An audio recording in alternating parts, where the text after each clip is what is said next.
محمد صلی اللہ علیہ وآلہ وسلم بن عبداللہ بن عبد المطلب بن ہاشم بن عبد مناف بن قصی بن قیلاب بن مرہ بن قاب بن لعی بن غالب بن فخر بن مالک بن نظر بن قینانہ بن خزیمہ بن مدرکہ بن الیاس بن مزر بن نزار بن معاد بن عدنان، کچھ جنریشنز کے بعد اسماعیل علیہ السلام و بن ابراہیم علیہ السلام بن آزر یا تارخ بن نحور بن سروخ بن رعو بن فالغ بن ہود علیہ السلام بن شالخ بن ارفخشد بن سام بن نوح علیہ السلام بن لامک بن متوشالح بن ادریس علیہ السلام بن یارد بن محللئیل بن کنان بن انوش بن شیس و بن آدم علیہ السلام۔ دوستو یاد رہے کہ یہ صرف نبی صلی اللہ علیہ وآلہ وسلم کا شجرہ نسب نہیں، بلکہ یہ نبی علیہ السلام کے علاوہ قرآن پاک میں موجود تمام 25 انبیاء کرام کا بھی شجرہ نسب ہے۔ اس چارٹ میں ہم نے یہاں پر سب سے پہلے حضرت آدم علیہ السلام سے لے کر نبی صلی اللہ علیہ وآلہ وسلم تک تمام 25 انبیاء کرام کے ناموں کو ایک ترتیب کے ساتھ لکھا ہے، اور پھر ہر نبی کا قرآن پاک میں کتنی مرتبہ نام لے کر ذکر کیا گیا ہے۔ ان تمام انبیاء کرام کو لوگوں کی ہدایت اور رہنمائی کرنے کے لیے جن علاقوں اور شہروں کی طرف بھیجا گیا تھا،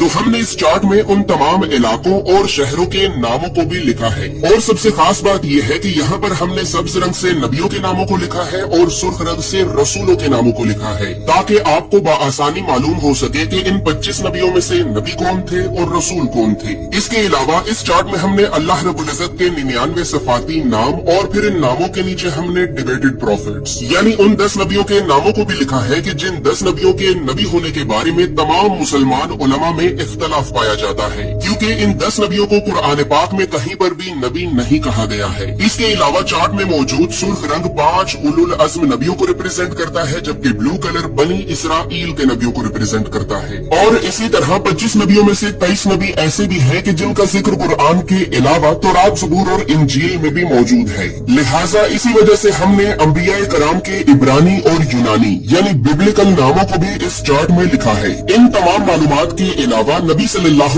علیہ وآلہ وسلم کے ساتھ خلفائے راشدین، بنو عباس، بنو امیہ اور اہل بیت اطہار کا کیا رشتہ تھا، تو ان تمام خاندانی رشتوں کو بھی ہم نے اس چارٹ میں ایکسپلین کیا ہے۔ اس چارٹ میں موجود تمام معلومات اردو اور انگریزی دونوں زبانوں میں ہی موجود ہیں۔ اور دوستو چونکہ اس چارٹ کو بنانا ایک بہت بڑی ذمہ داری کا کام ہے، لہٰذا اسی وجہ سے ہم نے 1000 سال پہلے لکھی گئی کئی مستند اسلامک کتابوں کا مطالعہ کر کے 1 سال کی ریسرچ اور محنت کے بعد اس چارٹ کو بنایا ہے۔ اور اس چارٹ کو ہم نے اس وجہ سے بنایا ہے کیونکہ بدقسمتی سے ہمارے بچوں کو اسکول سے یونیورسٹی تک اللہ کے نبیوں کی سیرت اور سنت کے بارے میں بتانا تو دور، یہ تعلیمی ادارے ہمارے بچوں کو کبھی بھی اللہ کے نبیوں کے نام تک نہیں بتاتے، اور اسی وجہ سے آج ہم اللہ کے نبیوں سے اس قدر دور ہو چکے ہیں کہ اب نہ ہی تو ہمیں اللہ کے نبیوں کے نام آتے ہیں اور نہ ہی ہماری اولاد کو۔ لہٰذا گھر کے ماحول کو اسلامی اور علمی اعتبار سے بہتر کرنے کے لیے اور بچوں میں بچپن سے ہی انبیاء کرام کے بارے میں جاننے کا